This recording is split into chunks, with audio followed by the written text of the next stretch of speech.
words. Everyone, my name is Chief Robert Head. I represent Peter Chapman Dan, part of James Smith Cree Nation. And we just wanted to start off by thanking the Creator for another day of life and to remember each and every one of the families and all the survivors and all the membership that were impacted. One of the unsung heroes of the First Nation there is the first responders that came out that day of September 4th. They were quick to come out to the rescue of all the membership there, and they were working long hours for the very first week, and many of those first responders are unrecognized as we speak. So I just wanted to acknowledge them and let them know that we do think about them and we thank them from the bottom of our hearts. The other thing is we pray for each and every one of our family members that have been suffered a loss. We pray for the Great Spirit, the Great Creator, to uplift their spirits, with the knowledge that our loved ones are in the spirit world, and they rejoice with all of our ancestors that have come and gone before us. That's one of our prayers that we pray every day for our membership. And we just wanted to start off today by acknowledging all those families and everyone that's in mourning back home. I go say thank you. Yeah, just to supplement to Chief Head's comments, I echo the same as too. As our hearts are still heavy from September 4th, and dealing with the tragedy, I think it sets a lot.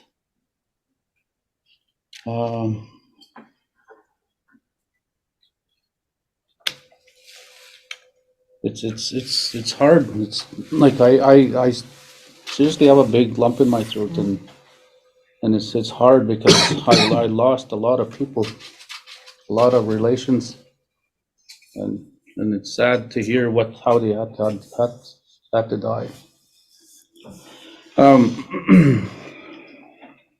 Just like to thank those people that participated in the inquest, and for them coming together and making the inquest a lot more sincere on how our people passed away. I'm very thankful for the lawyers that came from the federal department, province, and also our lawyers that are sitting in the back. I'd like to thank the families that were there supporting one another in time of need. And I'm very thankful for a few of them that came today. Majority of these people that perished on September 4th, they were all my relations. And at that time, I was in ceremony when it happened. That's one of the things that we always try to maintain is our identity as First Nations people, to make sure that, we look at ceremonies in time of need, especially for past 18 months. I've been going into sweat lodges, sun dances, all kinds of ceremonies just to ease the pain. I pulled some buffalo skulls for the pain that I wanted to feel for the people that were hurting. And that's one of the things that I maintain yet. I'm very traditional and I'm very compassionate, especially with our people. It doesn't matter who comes walking through that door, my heart is with them. I have a huge heart for a lot of people, especially for the people of other First Nations that lost loved ones like this. And that's where, to me, I think, we got to look at a fundamental principle where we got to come together, working with the federal departments such as the RCMP, making that partnership more stronger on things like this. Working with the province too on a trilateral agreement with the CTAs, and making sure that the recommendations were followed today or tomorrow or even next week. We got a lot of work ahead of us, and I really really want to look at how we can move forward, especially with self-administered policing, addictions, awareness, all the areas of that were traumatized our people. And for me, I think I'm just going to leave it there. We've got other speakers too as well. So with that, thank you. AFN chief.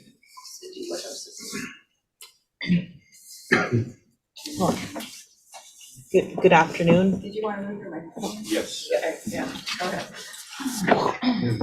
Yeah, I can move. Let's switch seats. Let's switch seats. Oh, okay. Yeah, thank you.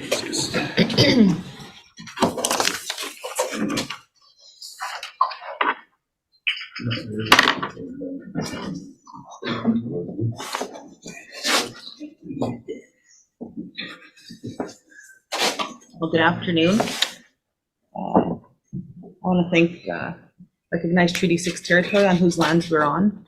I want to thank Grand Chief Bobby Cameron and all the chiefs that are here today, and the chiefs of Saskatchewan, and the chiefs of this country that stand with you, we stand united as we talk about this very difficult issue that's before us today.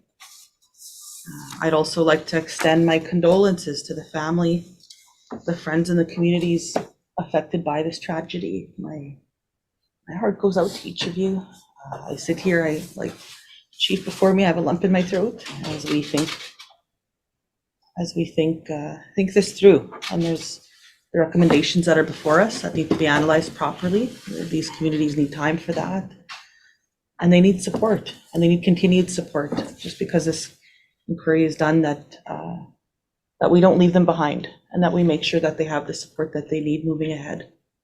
It's going to take a long time, and it's a long road ahead, but working together, as we had seen, you can come to some conclusions and try and find a path forward. The James Smith Cree Nation tragedy shows as a prime example of how the lack of local First Nations police and justice services added to the vulnerabilities of First Nations that resulted in the loss of 11 innocent people in September of 2022. It took the RCMP 22 minutes to reach the community after numerous 911 calls came into the RCMP detachment. That response time would be unacceptable if that was a non-First Nations community. Stable, equitable funding that fully recognizes and financially supports First Nations policing as part of the Crown's fiduciary duty to First Nations is essential to providing public safety to First Nations communities. This tragedy is a systemic failure of the police and the justice system. All the evidence presented throughout the inquiry further demonstrate that if First Nations police service had been equitably funded in the James Smith Cree Nation, this tragedy could have been avoided. Moving the status of First Nations policing out of discretionary programming and into essential services established through legislation will address a long-standing discriminatory program and that has compromised the public safety of First Nations for too long and too many decades. Strategic planning of police services is impossible under this current framework, and while other federal and police agencies are able to plan their growth, goals, and objectives and meet the needs of their communities, First Nation policing services are not afforded the same operational standards under this program service delivery model in First Nation communities.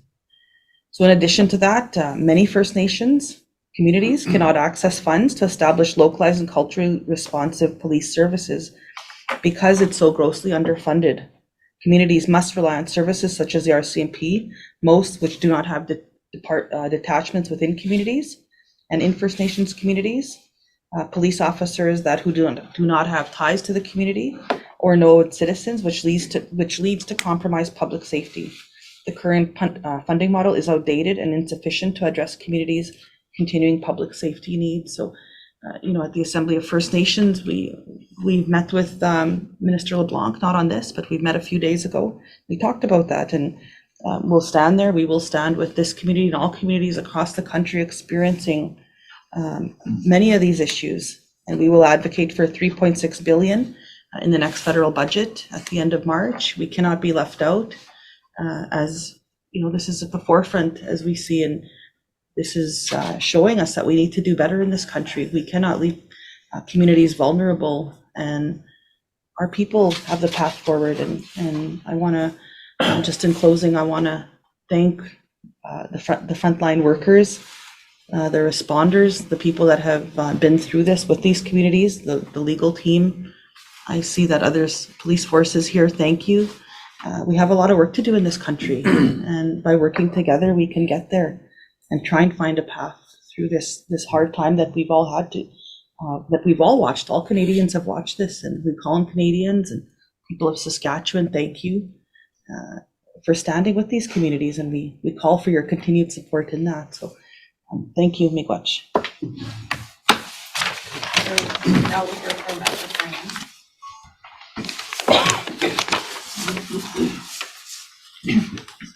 So justice critic for APTN.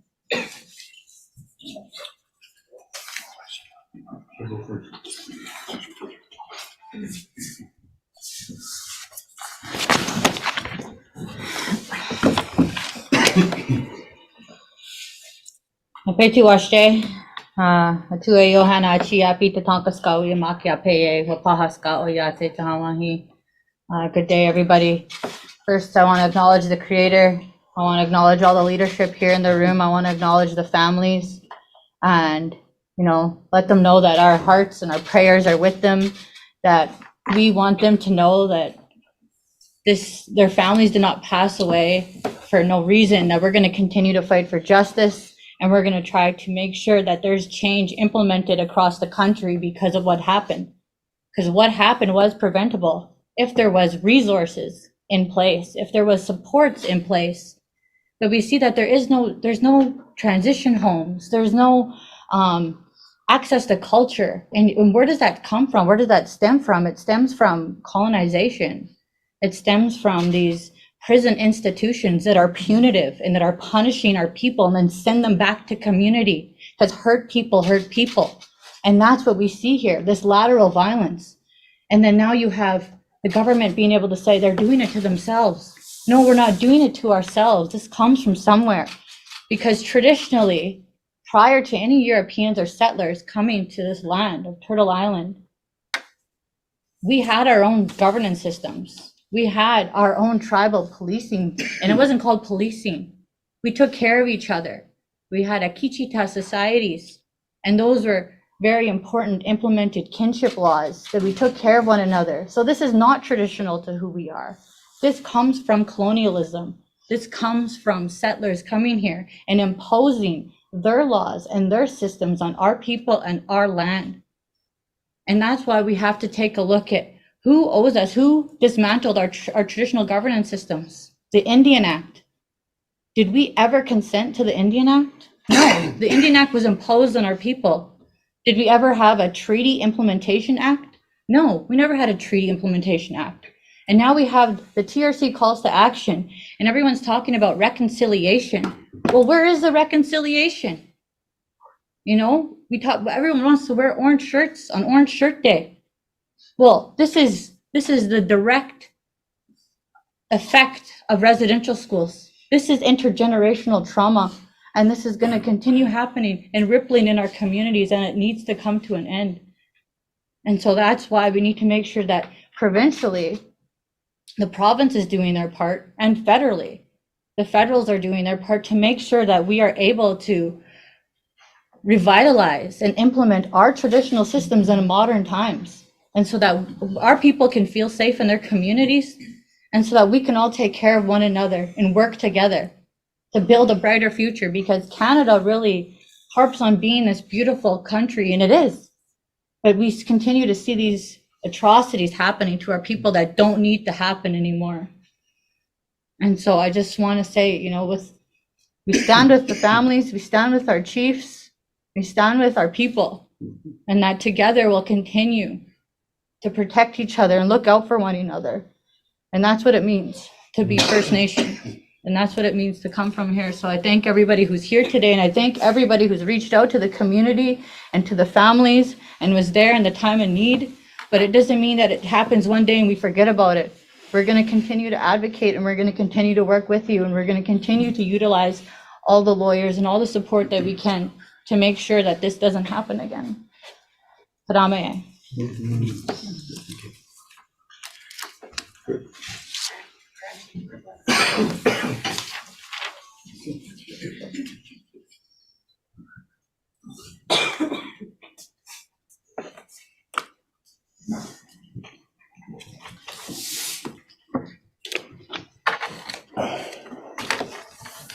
Tini. Tinanas ko mama mo tayo, no? Ano tayo siya? Thank the Creator for giving us a day, beautiful day. I thank the media here this afternoon, right from CBC to the Prince Albert Grand Council Tribune, all the media, and we trust you to put out a good story, a story out there that's going to reach out to the public, right across Canada, internationally, and especially to the governments, both levels of government. Right here in this press conference, you'll see James Smith Cree Nation, Tagastipis, and Peter Chapman, and also the Prince Albert Grand Council, the FSIN, and also the AFN in this press conference, just for your information. So the Prince Albert Grand Council, our hearts go out to the family members, to the community, in this difficult three weeks that we had with this Saskatchewan Coroner's Inquest. To relive that, so that it was hard. So, our hearts go out. Prince Albert Grand Council is an organization, and James Smith Cree Nation is one of the member nations of the Prince Albert Grand Council. And of course, the Prince Albert Grand Council was there right from the start, when this tragedy happened, and throughout that time. Certainly, we like to thank all the first responders at that time. And also, this time with the inquest in these 3 weeks, we've been there to support. That's our role. Support the nations in this difficult time again. Of course, I think the process and the way they did it, with the cultural or the ceremonies, I think that helped a lot, and that's important to note. The recommendations that have come up, that's the purpose of inquest and inquiry. It's to come up with recommendations to make sure, to prevent future events, tragedies like this. So we at the Prince Albert Grand Council still have to look at the recommendations from the jury and also from the coroner, those recommendations that were there. And a lot of those recommendations, they went out to the first, I'll say the RCMP, and those recommendations we will look at, but also to the corrections system with the province, and also with the feds. We will look at those. One very important area, when it comes to people being released, whether it's federal or a provincial, that support system is there. But more importantly, that communication, whatever, from who, the probation officer to the First Nations. The communication, it's very simple to do. And that's something that's very doable. It's just about communication. I just want to say that of course, policing, that it's with the province, it's 48, 52%, with 48 with the province and 52 with the federal. When it comes to policing, we've operated through what they call community tripartite agreements all these years, and those CTAs have pretty much failed all of our First Nations.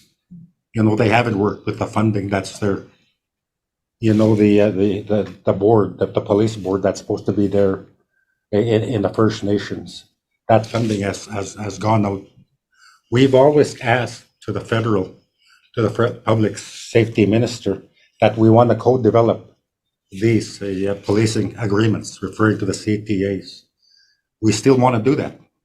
I think with this on the table and developing something, that's the only way to go. But more importantly, also the funding for making safety communities, that federal funding that's there, that still has to be increased, and we need that, because we need to make community safety plans in our communities so we don't have this happen in other communities, especially for James Smith. But more importantly, you know, those CTAs were supposed to lead, they're a stepping stone into a self-administered policing. So we support James Smith Cree Nation to start that process. And we ask the government of Canada and government of Saskatchewan to help us out.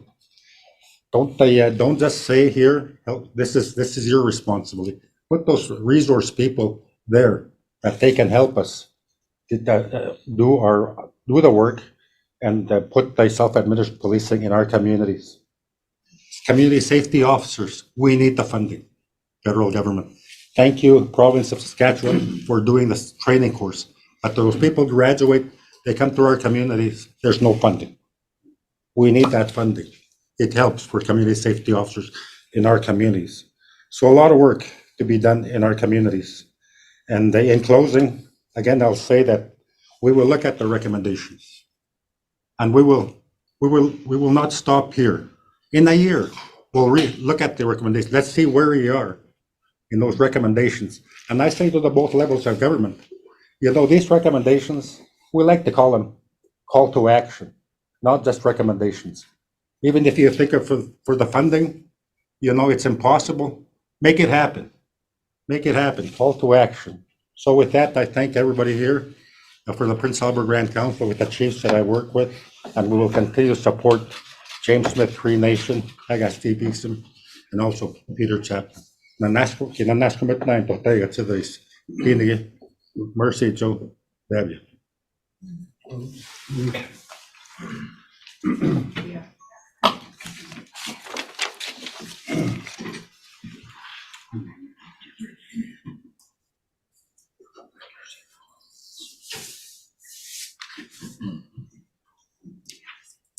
Good afternoon, everyone. My name is Rhonda Blackmore. I'm Assistant Commissioner and Commanding Officer of the RCMP here in Saskatchewan.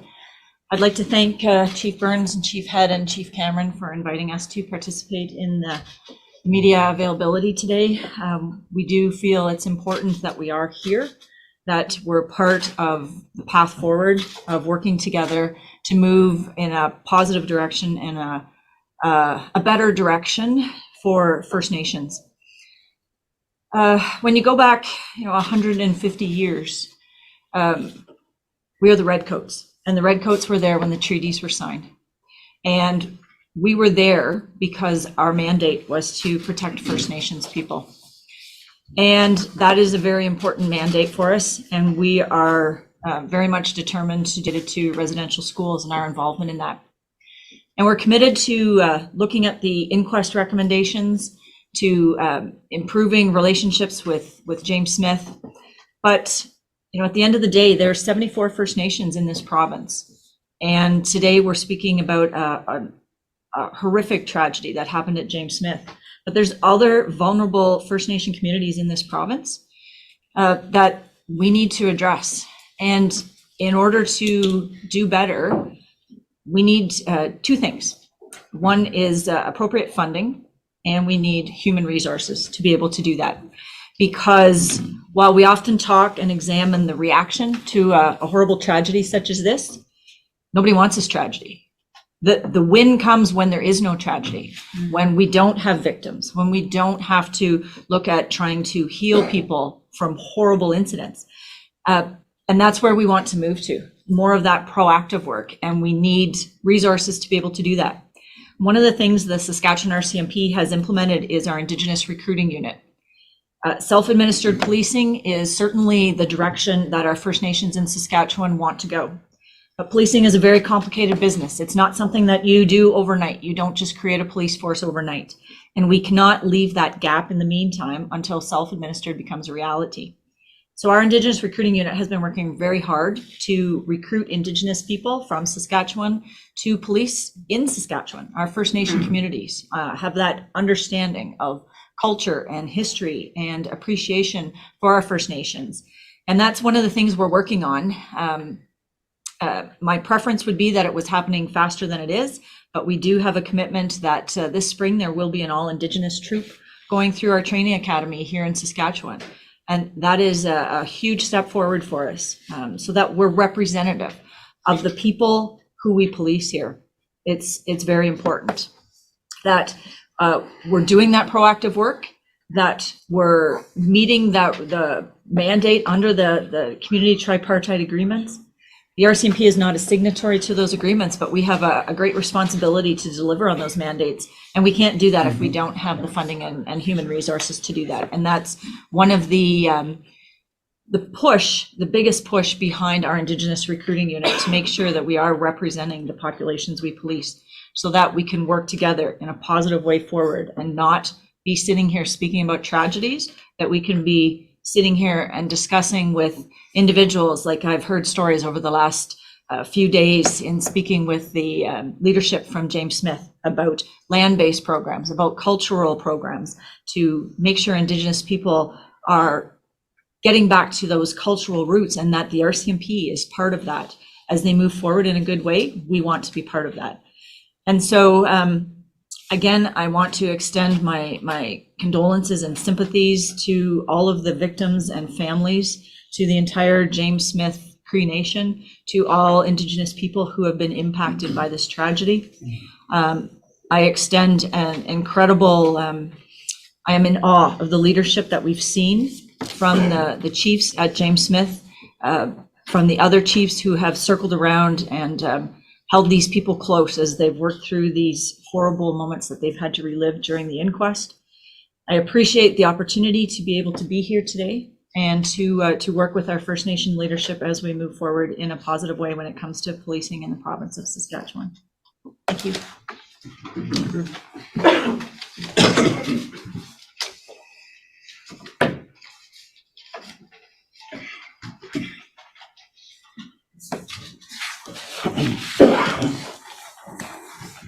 I'm going to be brief. Thank you all for being here. Just a little historic perspective for the viewers and the media that's here. The whole Justice Secretariat, the whole Justice sector, it's a treaty right. When our chiefs signed treaty in the 1800s, and they were sitting at tables after the pipe ceremony, our chiefs asked Alexander Morris, "What if your people harm my people? What will you do to save my people?" Rhonda Blackmore mentioned the redcoats. Alexander Morris said, "Stand up." One of the redcoats stood up. "I will assign one of these redcoats to keep peace and harmony amongst your people and in your community." That's the whole treaty perspective, the historical perspective. We're still battling to keep peace and harmony in our communities. It's still a challenge to keep peace and harmony in our communities. To the leadership of James Smith Cree Nation and your band members, Chelsea and Buggy, that are here, and the many others that are here, we continue to pray for you. We continue to lift the pipe for you to find that healing journey. Every single day, we never forget you in our prayers. Every single day we pray for each and every one of you. National Chief Cindy, for supporting us and being here, thank you. Grand Chief Hardlock, and your comments. Chief Robert Head from Peter Chapman and Chief Kelvin Sanderson from Chagastay Basin. Vice Chief Ali Bear, our Justice Portfolio holder here at the FSIN. Vice Chiefs Craig McCollum, David Pratt, and Dutch Raw. Thank you all for being here too. Chief Derek, Councillor Debbie, Chief Aaron MacArthur. Finally, we're getting some progress. Finally, your organization, the FSIN, has been working with many chiefs, councillors, and band members to finally have our BCRs and bylaws implemented, to get rid of and eliminate the alcohol and drugs that are being sold to our kids on reserve, that are causing destruction and violence, and in some cases death amongst our First Nation communities. We're getting closer and closer to finally having that happen and become a reality. What we've been pushing for many, many, many years, to have these BCRs fully implemented and acted on. Thank you, Rhonda, and your team. Because it's going to take a whole lot of resources and people and manpower to get there, to restore peace, safety, and harmony in our communities, where our elders will feel safe to walk out in their communities, where our youth don't have to worry about drug dealers selling them crystal meth at the age of 10 years old. Believe it or not, it is happening to our 10-year-olds. It is happening. Somewhere right now in some reserve across Canada, there's a 10-year-old being offered crystal meth. We got a lot of work, but we're on the right path. We thank the RCMP for doing that. We thank them for finally listening and working with our leadership. Now the federal government has to step up to the plate. Vice Chief Ali Bear talked about reconciliation. It's not happening quick enough or fast enough. They're not listening. When you have the federal government spending $121 million yesterday for stolen cars. Stolen cars are more important than the lives of our Indian people on our treaty territories? I don't think so. It's a big problem when true investments don't come to our Indian people on our treaty territories. And that's why we have our national chief here to put the pressure to be loud and speak loud for us when she has these high-level meetings with the Prime Minister and anybody else who will listen. We're a proud organization, the FSIN. We'll continue to do that. We thank those traffic blitzes that are happening, as they are doing wonders, Rhonda.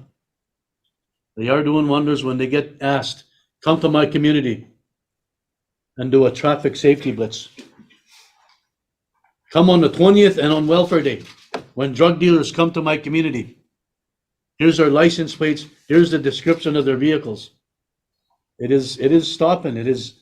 Those crimes are lessening, decreasing.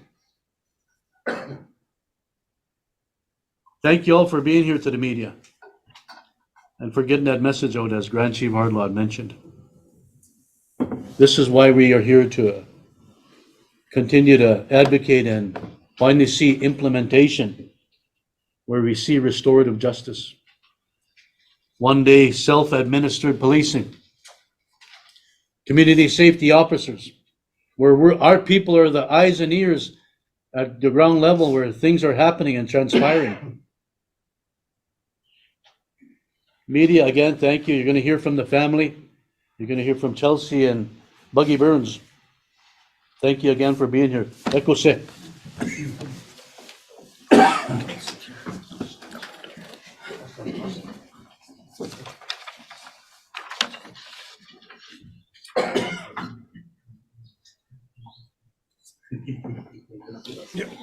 Yep. That's right.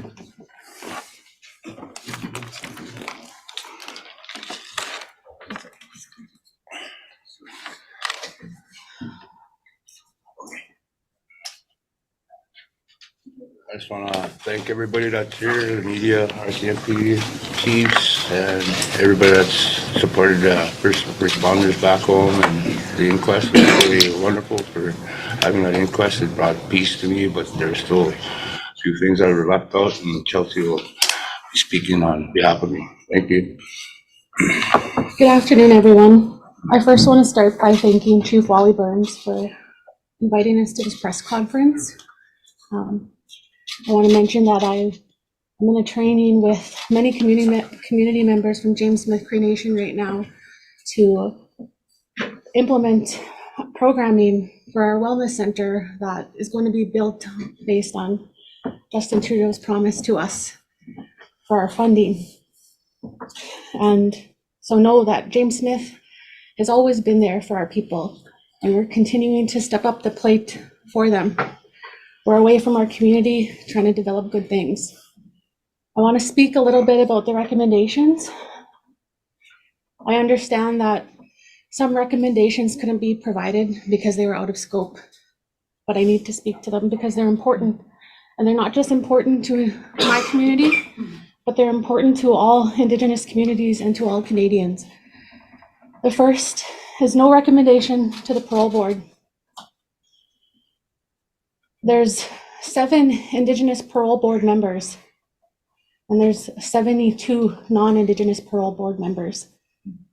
That's a strong disparity for Indigenous people, especially when 80% of offenders are Indigenous. So the likelihood of having Indigenous representation at the table for case plans for our Indigenous offenders is highly unlikely.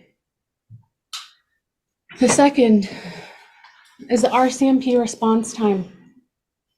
One of the recommendations was for our community to have better signage. And we will take that recommendation, and we'll step up to it. But it's important that we recognize Indigenous people were forced onto reserves by the federal government and RCMP. And we didn't have a choice to live there. Many people who live near RCMP detachment, they have a choice. They have a choice to live in a small town. They have a choice to live in a rural area. It wasn't a choice for us. And yes, self-administered policing is going to help, but it's not going to be quick enough.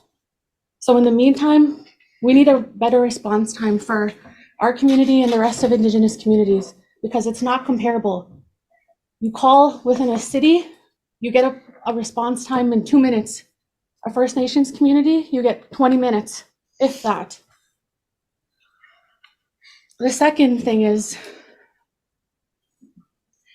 we entertained COVID-19 one too many times in this inquest. We gave it too much attention.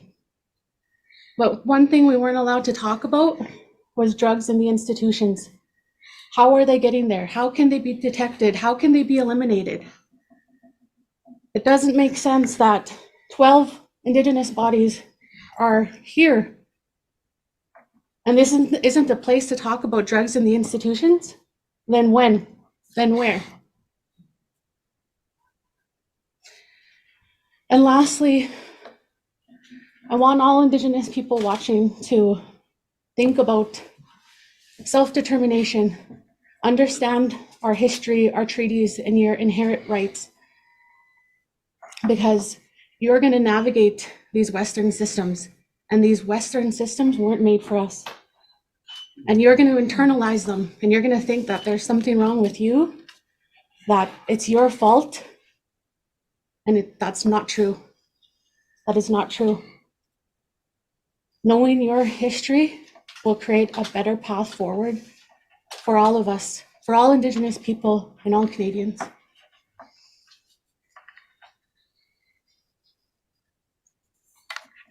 Thank you.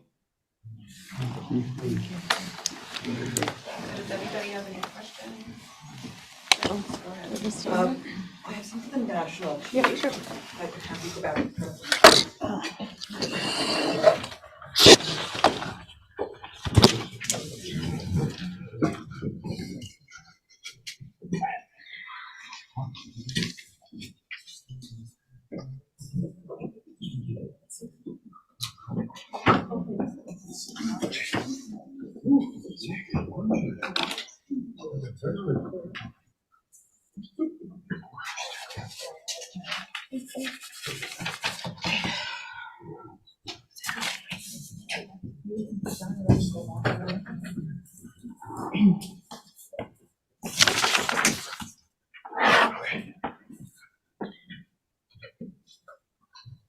Comments?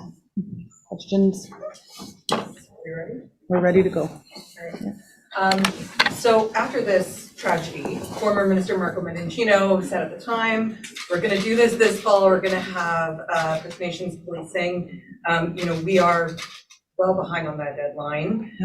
There's been a lot of changes. You have a new minister to deal with. You said you spoke with Minister LeBlanc recently, but this wasn't on the table. Where are we actually at with the First Nations policing legislation?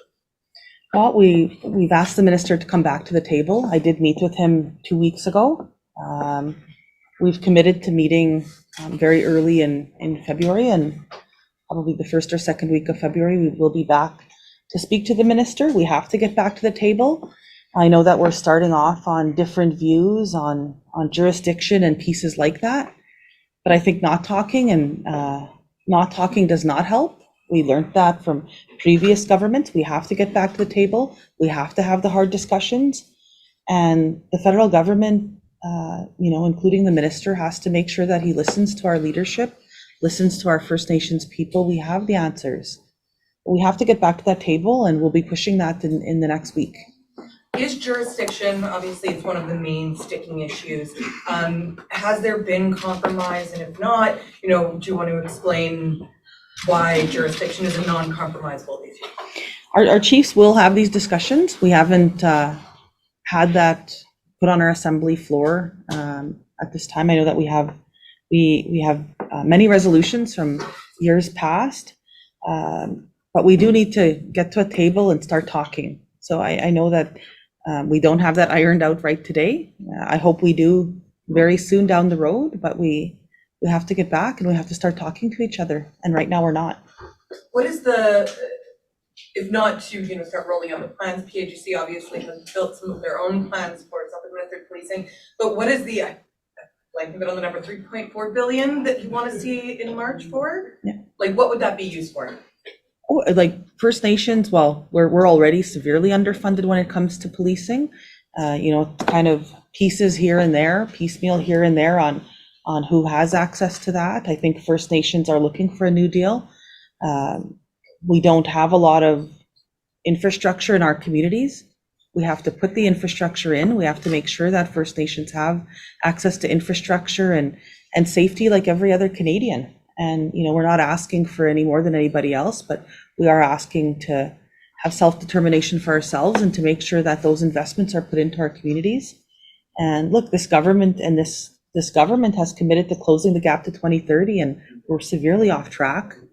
We have to get back on track. We have to make sure that those investments that we're not left out of the March budget once again. I've echoed that to Christia Freeland yesterday in my meeting with her. This is for the national chief as well. I guess you just mentioned you spoke with Christia Freeland. Any chats with the Prime Minister in the last 24 hours?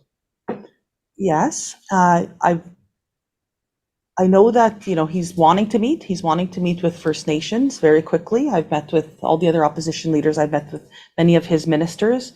We do have, of course, our pre-budget submission that has been submitted for the budget in March. We will be speaking to him before March, and we will have all these submissions into him. And I hope that this country seriously considers this, policing included, and of course, housing, healthcare, many other asks that we do have. The gaps are huge in our communities. What was his thoughts on the recommendations that were laid out by the jury yesterday?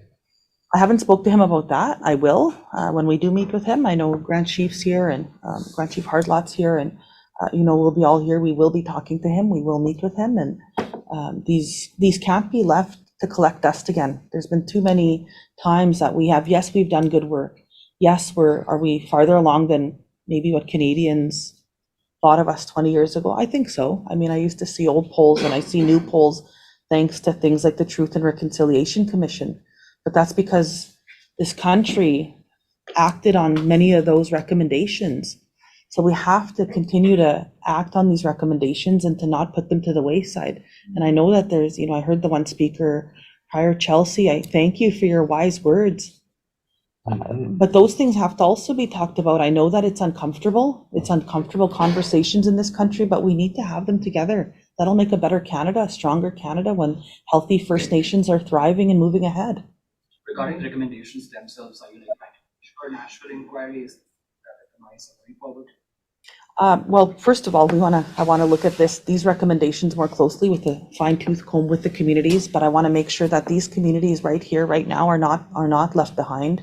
And that a year from now, that we're not still talking about the same thing a year from now. Let's make progress. That's what these leaders, they've done a lot of good work over the past many months through a horrific tragedy.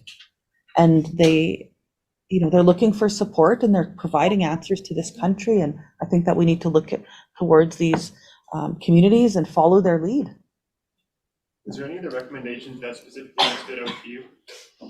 Well, just on policing, making sure that we invest in policing. We're severely underfunded already. It's very disheartening. I know when I was former regional chief and even now a little bit, sometimes our leadership gets frustrated on a Saturday night because we have to make calls higher up. It shouldn't be like that, but we have to make calls higher up to get services into First Nations communities.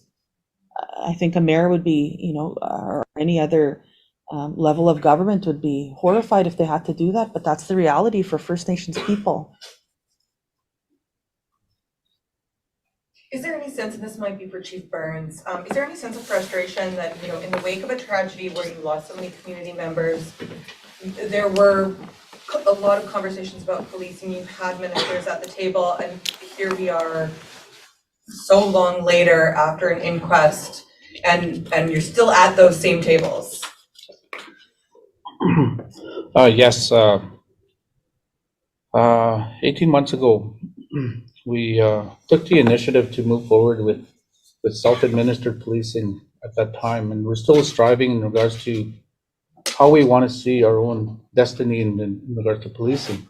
And I think National Chief hit it right on the button in regards to funding, and that's one of the things that we got to look at and seriously implement a strategic plan in regards to self-administered policing. The funding wise, I got I got asked to go meet with the ministers of justice and public safety in Halifax, and we gave them a budget, a proposal for the budget. It was 3.5 billion. But out of that discussion, months later, I think the government had sent 880 million across Canada. So what is that supposed to do? Like, where's the justice in that, right? And if you want a true partnership, well, cough up more money and if you want to see a third world country, First Nations.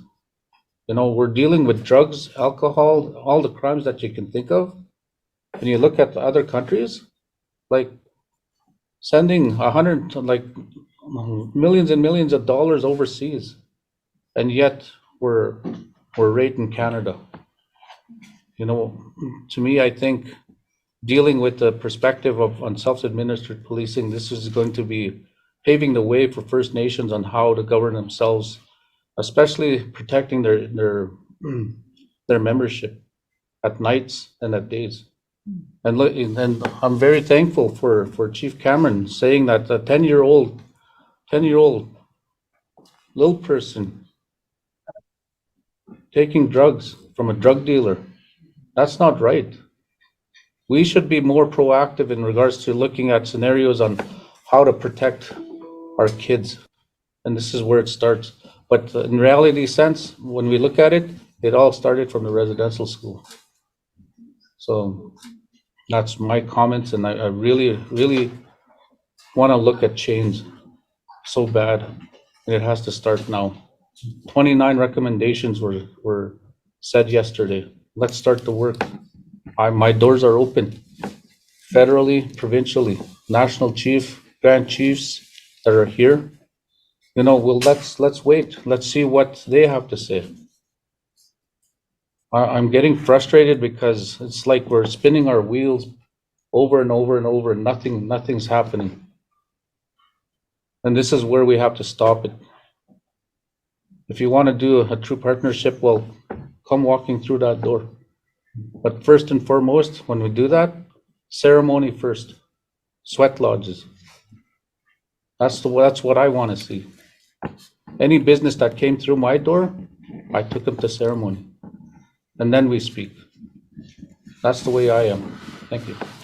Quick question to Cindy. We heard from many people, especially Saskatchewan's Deputy Commissioner, that she was disappointed with the lack of presence of federal and provincial votes during the inquest. What do you make of it?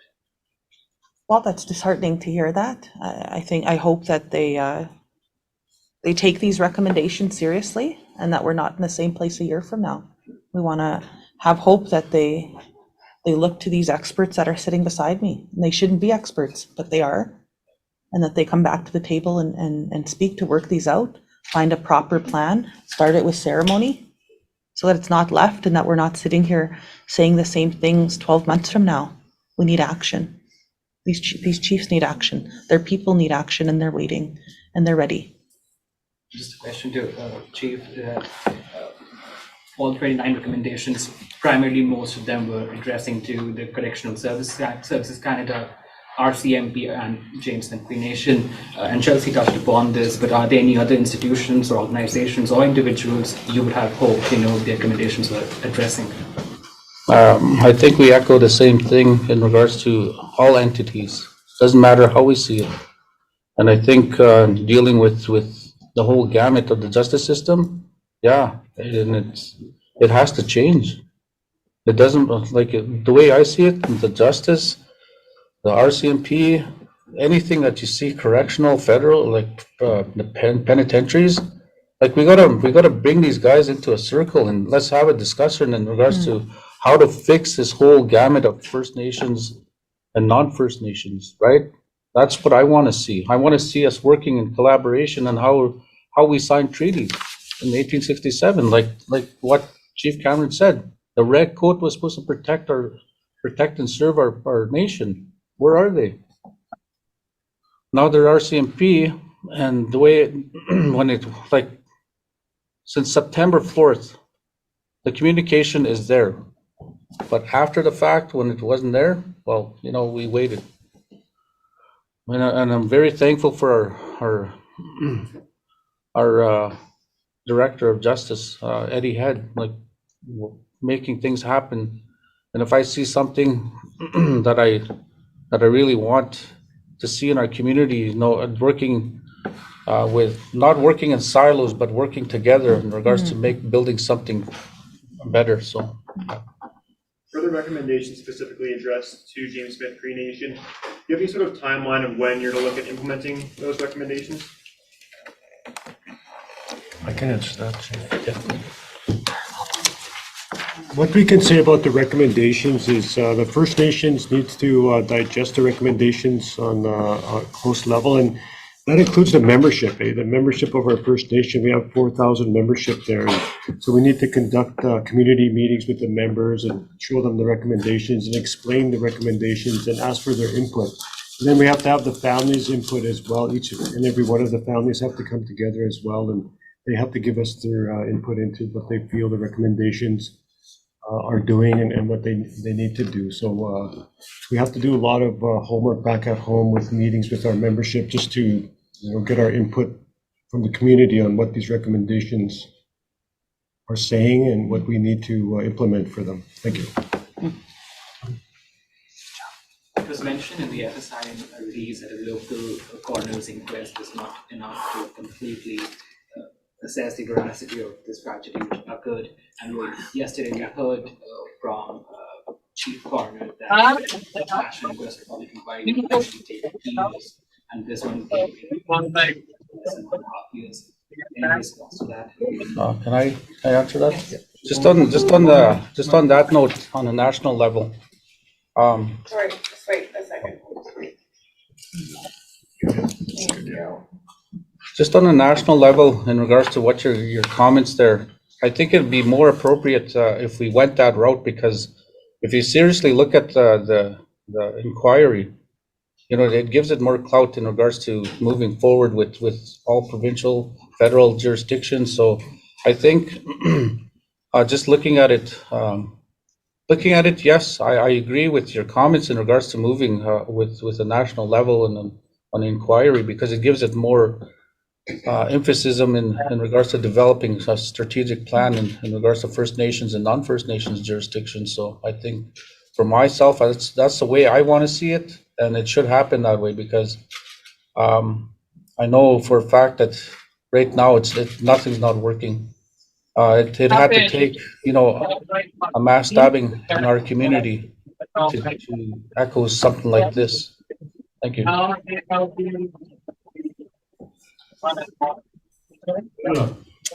Thanks, guys. Thank you. Coming on.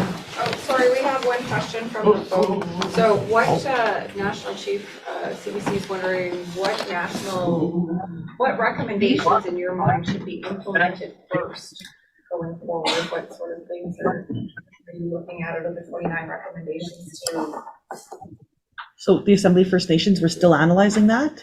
We have our legal on it today. I know they just came out last night, and we've been reviewing them through the night. I'm gonna ask for a few more days for us to comment specifically on the recommendations. Our team is here listening to it, but we need a little bit of time as well on looking through that report very thoroughly with a fine-tooth comb, and of course looking at the back end, as stuff said with Chelsea, where some things are missing out of there. And those can't be forgotten as well. What are your thoughts? Yeah, I got Vice Chief Ali. Can you repeat that question? What recommendations would you like to see implemented first?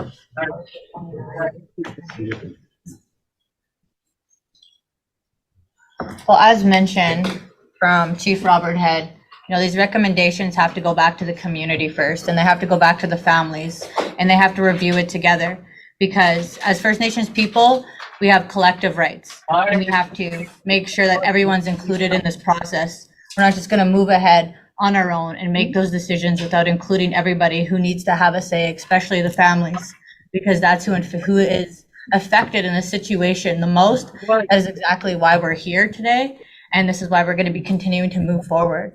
And as mentioned by Chelsea earlier, she said response time is one of the number one things we need to work on right now, because we need immediate action. It's going to take time to actually implement police force into our communities. And so we need the most immediate action right now is for the RCMP to work with our communities to actually implement communication, as Grand Chief Harlot mentioned, and so that we have people showing up when we need them to show up, so situations like this do not happen. And so that's going to be number one, is going to be implementing a better response time so that our people know that someone's going to show up when they call.